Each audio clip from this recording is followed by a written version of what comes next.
जय भीम, नमो बुद्धाय साथियों। मैं लक्ष्य कमांडर ममता प्रकाश, लक्ष्य टीवी से। आज हम लोग के सामने एक बहुत बड़ी रायबरेली की घटना घटी है, जिसे लक्ष्य कमांडरों ने आके बहुत ही बेहतरीन तरीके से लीड किया और FIR लिखवा के ही वहाँ से हटे। और इसके बारे में हम विस्तार से चर्चा करने के लिए कि कब ये संगठन के पास इनके पास ये घटना आई और इन लोगों ने उसमें किस तरीके की एक्शन लिया, किस तरीके का काम किया, उस विषय में जिन्होंने फील्ड पर, हम तो योद्धा कहेंगे, और उन लोगों ने इसको बेहतरीन तरीके से लीड किया, जिसमें विजय लक्ष्मी जी मुख्य भूमिका में नजर भी आ रही हैं। तो हम इनसे जानना चाहेंगे कि रायबरेली में आपके सामने जब ये घटना आई तो आपने सर्वप्रथम, जब ये घटना फील्ड में आपके पास आई, तो आपने किस तरीके से इसको पहले पीड़िता से संपर्क किया? जय भीम, नमो बुद्धाय। मैं विजय लक्ष्मी गौतम, लक्ष्य कमांडर भारतीय समन्वय संगठन लक्ष्य लखनऊ से। सबसे पहले जो ये रायबरेली जिले की जो घटना है, जो कि बछनावा थाने के अंतर्गत आती है और उमर सराय गांव है, वहाँ की घटना है। वहाँ पे गीता पासी नाम की एक महिला का फोन आया और कि दीदी हमारे साथ, हमारे परिवार के साथ में ऐसी जघन्य घटना घटी है, जिसमें हमारे परिवार में हमारी माँ के साथ, हमारी बहन के साथ उनको कुल्हाड़ियों से मारा गया और समझिए मरणासन जान के उनको छोड़ा गया है। और हम लोग अभी FIR लिखाने गए, हमारी FIR नहीं लिखी गई। तब हमने अपने जो संगठन की हमारी बहनें हैं, लक्ष्य कमांडर रेखा आर्या, लक्ष्य कमांडर चेतना राव जी, लक्ष्य कमांडर स्मिता चंद्रा जी, इन सभी लोगों से हमने चर्चा किया, हमने बात किया कि हमें क्या कार्रवाई करनी चाहिए आगे। तो संपर्क, जब आपसे पीड़िता ने ही ये चीज से संपर्क आपसे साधा था, तो हम ये जानना चाहेंगे कि संपर्क कार्य जिस तरह से आपसे जब संपर्क पीड़िता ने किया, तो आपने इस संगठन में सबको एकजुट करके वहाँ पे मोर्चा लेने के लिए आपने इस तरीके का SHO से पहले घर से बात की कि सीधे आपने जाके थाना में संपर्क किया? पहले हम लोगों ने, हमारी टीम की जो लक्ष्य कमांडर बहन रेखा आर्या जी हैं, उन्होंने बात किया, SSP ऑफिस में बात किया, SHO से बात किया, लक्ष्य कमांडर चेतना राव जी ने SHO से बात किया और FIR लिखने के लिए हम लोगों ने प्रेशर बनाया और उनकी FIR लिख गई। उसके पश्चात हम लोग ने जब उनकी FIR लिख ली गई, उसके बाद चूंकि आरोपी जो थे वो दबंग थे और सवर्ण जातियों से आते हैं, तो उनको गिरफ्तार नहीं किया जा रहा था, पीड़ित को धमकाया जा रहा था। इस घटना की जब हमें सूचना मिली तो हम लोग ने ये निर्णय लिया, हमारी टीम ने, कि हमें बछनावा जाना चाहिए और जो पीड़ित जो हॉस्पिटल में एडमिट है, हमें उनसे मिलना चाहिए, उन्हें देखना चाहिए और साथ में SP कार्यालय जाकर जो आरोपियों की हमें गिरफ्तारी के लिए सुनिश्चित कार्रवाई कराने के लिए प्रयास करना चाहिए। देखिए, कितनी दुर्भाग्य की बात है कि हमारे समाज में आज भी जिनका जो दायित्व है, जो सीट पर बैठे हैं, SHO हैं, CO हैं, इनके पास जब ग्रामीण, वो हमारे ही काम के लिए बैठे हैं कि अन्याय उत्पीड़न होता है तो उनका कर्तव्य बनता है, ये उनकी ड्यूटी है, लेकिन उसका काम ही महिलाएं संगठन के माध्यम से आके उन पीड़ितों के लिए कर रही हैं। तो आपको उस समय जब आप, हम लोगों ने वीडियो भी देखा कि आप लोगों ने जाके फ्रंट में अस्पताल में भी जाके पीड़ितों से वार्तालाप किया और उनकी हालचाल लाइव आपने दिखाया और देखा, तब आपको उन लोगों ने क्या बताया? दरअसल जब हम लोग SSP ऑफिस गए आरोपियों की गिरफ्तारी की मांग के लिए, जब हमारी टीम पहुंची, तो उसी वक्त वहां पर एक और पीड़ित उपस्थित थे जो अपने एप्लीकेशन को लेके वहां पे SP के यहाँ उपस्थित हुए थे। तो वो लोग हमसे मिलने आए कि दीदी हमारी FIR तो लिखी ही नहीं गई है। जब इस बात की जानकारी हम लोग को हुई तो हम लोग अपनी टीम के साथ पहले हम हॉस्पिटल गए, जिला अस्पताल रायबरेली पहुंचे और वहाँ पे हम लोगों ने पीड़ितों का हालचाल जाना। वाकई में जो घटना एक जो गीता पासी की बहन के साथ और माँ के साथ में हुई थी, वो तो हम लोग को पता चल गई थी फोटो के माध्यम से, वीडियो के माध्यम से, लेकिन जो एक बुजुर्ग 75 साल की महिला थी, जिनके दोनों हाथ को तोड़ दिया गया था, उनकी छोटी बहू को पूरी तरह से मार के उनको भी मरणासन किया गया था, वो भी हॉस्पिटल में एडमिट थी। और वाकई वो देख के बिल्कुल दिल दहल गया कि 75 साल की बुजुर्ग महिला जिसके दोनों हाथ तोड़ दिए गए, बिल्कुल अपाहिज की तरह बिस्तर में पड़ी थी और वो उसका कोई सुनवाई करने वाला नहीं था। तब हमारी टीम ने निर्णय लिया कि यहाँ से हम लोग हॉस्पिटल से निकल के हम लोग जाएंगे, क्या नाम है, बछनावा थाने, और वहाँ के SHO से मिलके और इनकी FIR लिखाएंगे।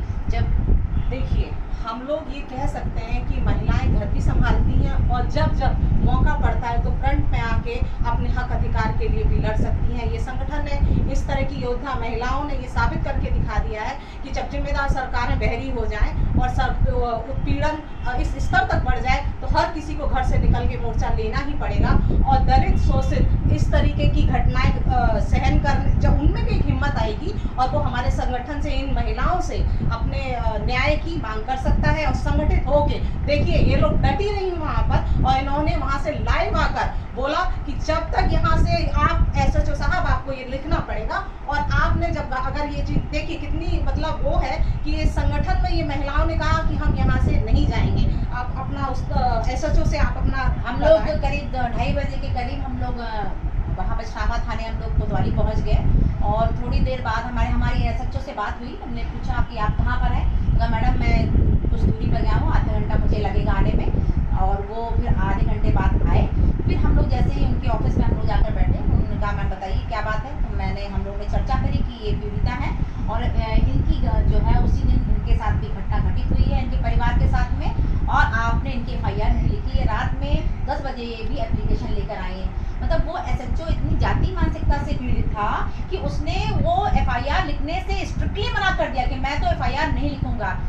फिर हमारी टीम ने पूरी मोर्चा संभाला कि आप FIR क्यों नहीं लिखेंगे। कि मैडम आप CO से आदेश करवाइए, वो कहने पहले जांच होगी तब FIR लिखेगी। हमारी टीम के जो मेंबर थे वो वहाँ पे डटे रहे। हमारी बचरामा जो लक्ष्य की टीम है वो पूरी टीम भी वहाँ पे उपस्थित थी। हम लोग पूरे समय डटे रहे कि नहीं FIR आपको लिखना ही पड़ेगा। मैम आप SHO CO से कहवा दीजिए, हम लिख लेंगे। हमारी बहन लक्ष्य कमांडर चेतना राव जी ने CO से बात किया कि आप यहाँ पे आइए और तुरंत आदेश करिए कि FIR लिखी जाए, ये सुनिश्चित करिए आकर। तो हम लोग का इतना ज़्यादा प्रेशर पड़ा कि वो आखिरकार वो CO भाग के आया थाने में। और वहाँ पर जब आया फिर हम लोगों ने अपनी बात को रखी। CO भी उसी मानसिकता से पीड़ित कि हम FIR नहीं लिखेंगे और आप जाइए, हम कल जांच करने के बाद हम आप बताएंगे। लेकिन हमारी टीम ने प्रण कर रखा था कि अगर हम जाएंगे यहाँ से तो बिना FIR लिखाए हम लोग नहीं जाएंगे। और उसके बाद हमारी टीम ने आपस में मिलकर बात किया और निर्णय लिया कि हम लोग यहाँ से Facebook लाइव करेंगे ताकि देश दुनिया जाने कि किस प्रकार हमारे बहुजन समाज के ऊपर शोषण और अत्याचार और जाति हो रही है। और कोई भी सुनवाई करने वाला नहीं है। जो पुलिस प्रशासन जाति मानसिकता से यहाँ बैठी हुई है।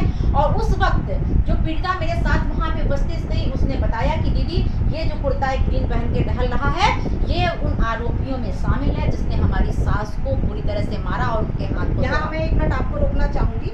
आप लोगों ने जब आप फ्रंट में इस एक्शन लिया तो आप शायद रिपोर्ट थाने में गए थे, तो वहाँ वो 2 घटनाओं को मिलाना चाह रहे थे। हाँ, इसके बारे में दरअसल ये पुलिस प्रशासन क्या चाहता है, वो FIR लिखने से बचता कि जो क्राइम रिपोर्ट कम दिखाई पड़े। इसलिए वो पुलिस प्रशासन ने क्या किया कि जो दोनों घटनाओं के चूंकि आरोपी एक ही थे, पहले उन्होंने एक जगह ये घटना को अंजाम दिया और आधे घंटे के बाद वो गीता के यहाँ पे उन्होंने घटना को अंजाम दिया। तो उन्होंने क्या किया, उसकी घटना को दबा दिया और उसकी FIR नहीं लिखी। और जब हम लोगों ने बात की दोनों घटनाएं एक ही तो है, उसी में हो जाएगा। हम लोगों ने कहा नहीं, एक अगर क्रिमिनल है और गांव में 10 जगह पे क्राइम करके आता है, 10 घर में अलग अलग घर में मर्डर करके आएगा तो क्या एक ही FIR लिखी जाएगी? देखिए ये जातीय मानसिकता नहीं तो क्या है। एक पक्ष को बचाने के लिए 2 घटनाओं को एक किया जा रहा है और उस पर भी ढीला हवाली ये है कि अगर ये महिलाएं शायद आपके सामने मोर्चा नहीं लेती तो स्वाभाविक है ये FIR नहीं लिखी जाती। तो हम बहुत बहुत साधुवाद करते हैं। और आइए अपनी बहन से और जानते हैं जो उस टीम में शामिल थी। तो कृपया आप खड़ी हो जाएं, आप बताएं कि आपने ये संज्ञान में आपकी घटना कब आई? जय भीम नमो बुद्धाय। और ये संज्ञान में हमारे जिस दिन 8 तारीख को घटना हुई है, 9 तारीख से हम एक पर्सनल मीटिंग से लौट रहे थे। वहीं पे हमारे पास वीडियो और फोटो आई थी और हमारे लक्ष्य कमांडर सरवन रावत जी का फ़ोन आया कि दीदी ऐसी ऐसी घटना हो गई है यहाँ हमारे बछरावा में, तो आप इसको देखिए और संज्ञान में लीजिए।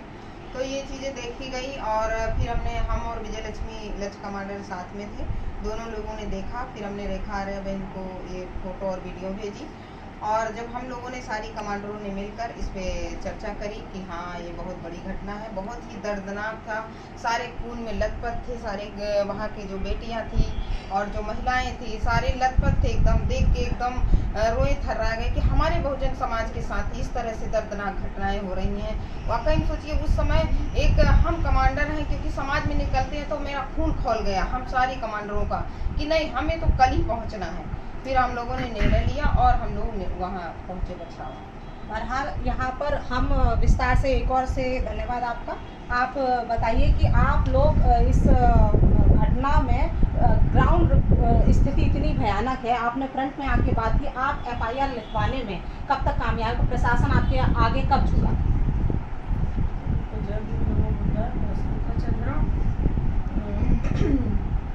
हम लोग वहाँ पे पहुँचे हुए थे। जो पीड़ित पक्ष है उन लोग की रिपोर्ट नहीं लिखी जा रही थी, तो हमारी जो सीनियर कमांडर्स हैं सबसे उन्होंने बताया।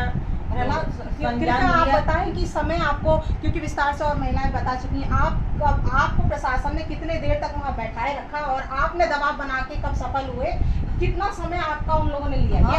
हम लोग तकरीबन 2 से 2.5-3 घंटे वहाँ पे बैठे हुए थे।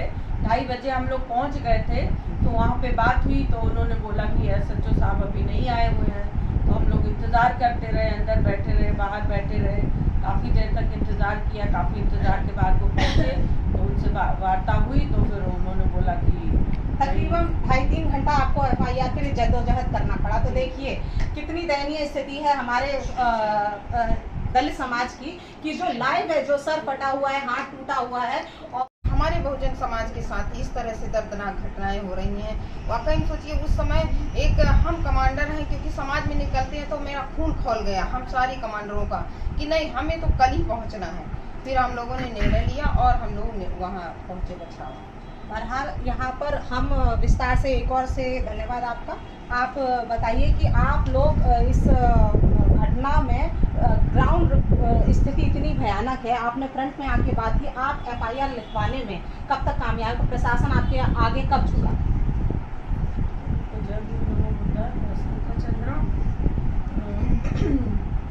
हम लोग वहाँ पे पहुँचे हुए थे। जो पीड़ित पक्ष है उन लोग की रिपोर्ट नहीं लिखी जा रही थी, तो हमारी जो सीनियर कमांडर्स हैं सबसे उन्होंने बताया। कृपया आप बताएं कि समय आपको, क्योंकि विस्तार से और महिलाएं बता चुकी हैं, आपको प्रशासन ने कितने देर तक वहाँ बैठाए रखा और आपने दबाव बना के कब सफल हुए, कितना समय आपका उन लोगों ने लिया? हम लोग तकरीबन 2 से 2.5-3 घंटे वहाँ पे बैठे हुए थे। 2:30 बजे हम लोग पहुँच गए थे, तो वहाँ पे बात हुई तो उन्होंने बोला कि एसएचओ साहब अभी नहीं आए हुए हैं।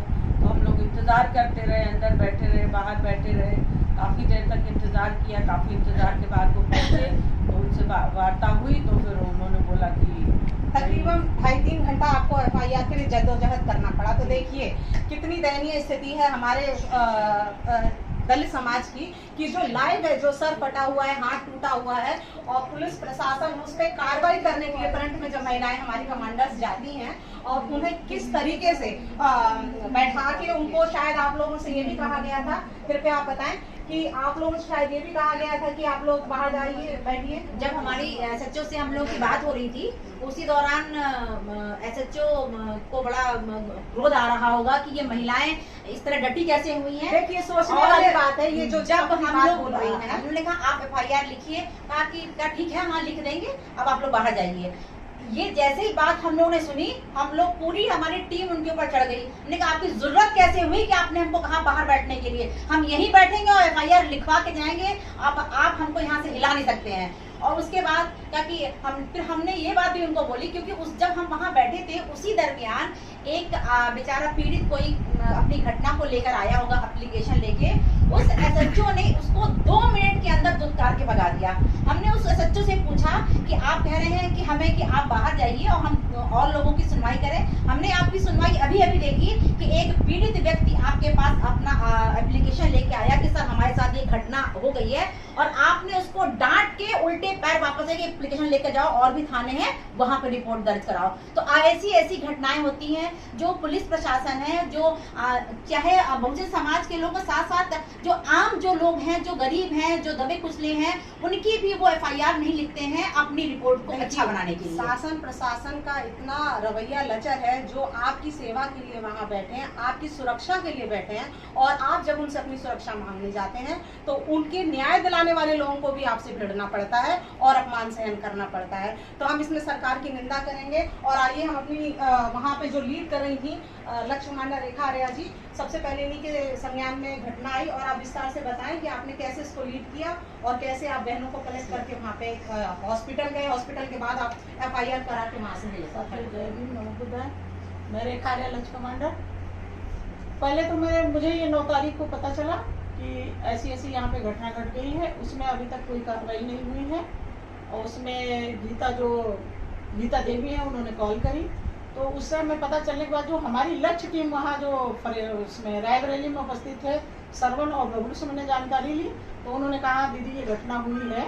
तो मैंने कहा इस घटना पे हम लोग मुलाकात करना चाह रहे हैं। तो जो हमने पहले तो मैंने बात करी, वहाँ से SHO से बात करी, CO से बात करी, SP से बात करी। तो वो जो दबाव उन पे बना तो मुकदमा तो लिख गया, गीता देवी का मुकदमा तो लिख गया। पर उसी गांव में 2 घटनाएं उसी दिन हुई थी।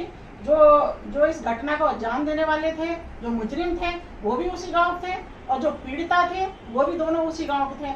और करीब 12 बजे जाकर के उन लोगों पे हमला किया, जानलेवा। उसके बाद आधा 1 घंटे बाद गीता के घर पे आकर के उन्होंने जानलेवा हमला किया।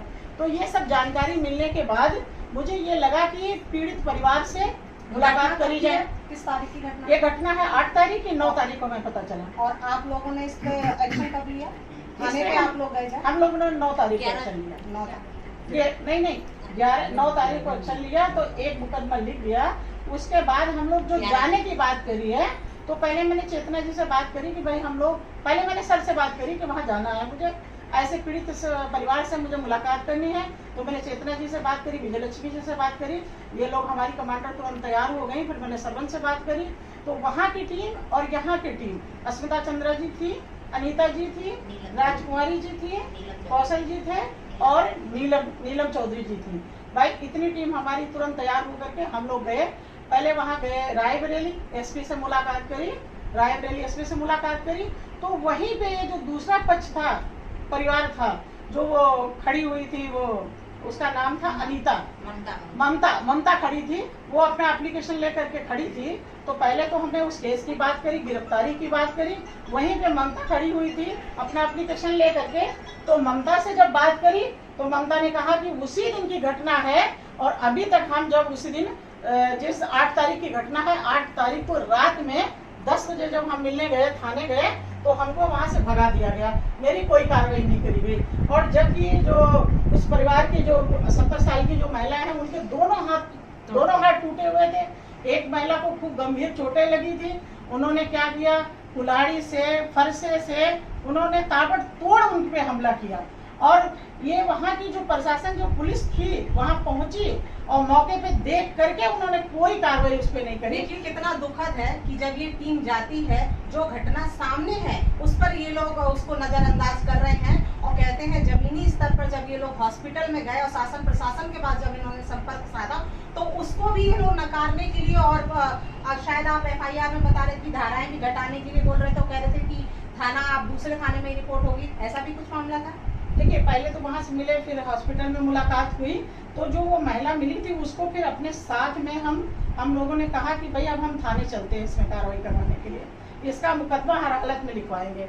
तो फिर उसके बाद उस महिला को SP से मुलाकात करने के बाद SP साहब ने आश्वासन दिया कि इसमें उचित कार्रवाई करेंगे। दोनों में लिख दिया उन्होंने कि इसमें उचित कार्रवाई करेंगे। उसके बाद हम लोग थाने पहुंचे उस महिला को लेकर के। तो पहले तो SHO साहब नहीं थे थाने में, तो उनसे बात हुई। तो स्टाफ बैठा था, उन्होंने कहा आधा 1 घंटे बाद आएंगे। चलो आए 1 घंटे बाद, आधे घंटे बाद आएंगे। इत्तेफाक से उसी रूम में हम लोगों को बैठा दिया था जहाँ SHO बैठते हैं। तो वो आए तो उनसे बात होने लगी, तो बताया गया ये कार्रवाई। तो उन्होंने कहा इसमें तो मुकदमा लिख गया। मतलब इतना इजिली बोल रहे थे कि इसमें तो मुकदमा लिख गया, जबकि दूसरा परिवार का मुकदमा नहीं, उसको जो है SHO एक ही में जोड़ रहा था। एक केस बना करके मुकदमा लिख दिया गया, जो कि उसमें पीड़ित का किसी का नाम नहीं था, अपराधी जबकि वही थे, पीड़िता अलग अलग थी, अलग अलग नाम थे, अलग अलग घरों से थी, उनसे कोई मतलब नहीं था। तो जब आप कह सकते हैं कि जाति विशेष को बचाने के लिए, हाँ, इसमें जाति विशेष बताने के लिए कि वो जो अपराधी थे वो ठाकुर थे और जो वहाँ प्रशासन में बैठे वो भी उसी जाति के थे, ठाकुर थे। तो इसलिए एक दूसरे को बचाने के लिए ये काम किया जा रहा था। पर जब हम लोगों ने अड़ लिया भाई इससे मुकदमा क्यों नहीं लिखा जाएगा, तो उन्होंने कहा नहीं मुकदमा नहीं लिखा जाएगा, सीओ साहब हमें आदेश कर दें तो हम कार्रवाई कर लेंगे। और तो उसके बाद जो है बात हुई सीओ साहब से, हमारी लक्ष्य कमांडर चेतना जी ने बात करी, तो उन्होंने कहा कि जो है कि इसमें 1 दिन का हमें टाइम दीजिए, पहले हम इसमें जांच कर लेंगे फिर मुकदमा लिखा जाएगा। तो चेतना जी ने कहा नहीं 1 दिन का अब हम टाइम नहीं देंगे, ये 8 तारीख की घटना है और आज 11 तारीख हो गई। उसके थोड़ी देर बाद सीओ साहब भी आधे घंटे बाद आ गए, आकर के सामने बैठ गए, भाई आप लोग क्यों बैठे हैं, भाई हम इनको पीड़िता को बताया ये पीड़ित हैं और ये इनको 8 तारीख को जो यहाँ से भगा दिया गया था, अभी तक इनका मुकदमा नहीं लिखा गया था। तो सीओ साहब ने कहा हमें 1 दिन का टाइम मिले, जांच कर लेंगे उसके बाद मुकदमा लिखेंगे। तो हम लोगों ने कहा क्यों जांच, इसमें जांच नहीं होगी, पहले इसमें मुकदमा लिखा जाएगा, बाद में इसमें जांच होगी और पहले जो अपराधी है उनको अरेस्ट किया जाए। क्यों कायस हम लोग धाराओं के बारे में, कायदा कानून के बारे में हमें जानकारी है। इस बात पे काफी बहस हुई वहाँ। उसके बाद थोड़ी देर बाद सीओ साहब कहने लगे आप लोग बाहर जाइए और हम लोग डिस्कशन करना है। तो हम लोगों ने कहा क्यों बाहर हम जाएं, आपको डिस्कशन करना, आप बाहर जाइए। अब सोचिए महिलाएं वहां पर पुलिस थाने से बिना डरे हुए योद्धा की तरह फ्रंट में आई और वहां से लाइव आके इन्होंने मोर्चा संभाला और उन लोगों को आके झुकना पड़ा जो हीला हवाली कर रहे थे। और घटना को अंजाम देने के बाद भी उसके बाद जब उन्होंने कहा बाहर जाओ, उसके बाद हम लोगों ने कहा अब हम लोग लाइव आते हैं। तो हमारी पूरी टीम लाइव आई, जोरदार नारे, और जो वहाँ के अपराधी थे और वो जो प्रशासन को तो ललकारा गया। उनको इस बात की उम्मीद भी नहीं थी कि इतने कम लोग हैं और इस तरीके से ये लोग नारेबाजी करेंगे।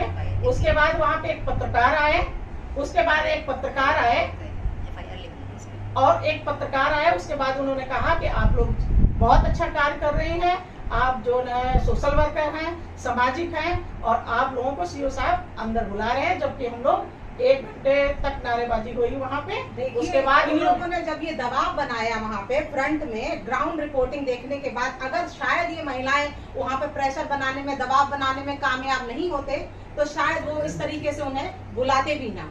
तो क्या कहना चाहेंगी आप जब लास्ट में उन्होंने सुना? तो उसके पश्चात जब सीओ ने हम लोग को अंदर बुलाया और उसके बाद उन्होंने हम लोग को आश्वासन दिया कि हम मैम आप FIR लिख देंगे, हम आप जाइए। हम लोगों का नहीं, हमारे साथ पीड़िता यहाँ बैठी हुई है, आप FIR लिखिए, FIR की कॉपी हमको दीजिए, रिसीविंग ले लेंगे तब हम जाएंगे। उसके पश्चात हम लोगों की FIR लिखवाई, लिख के उनसे रिसीविंग लिया और उसके बाद पीड़िता को उनके घर छोड़ा। उसके पश्चात हम लोग अपने घर वापस आए। तो ग्राउंड रिपोर्ट पे हम लोगों ने आपको लक्ष्य टीवी ये दिखाता है और आगे भी आपको इस तरह की रिपोर्ट दिखाता रहेगा। जय भीम, जय भारत, जय।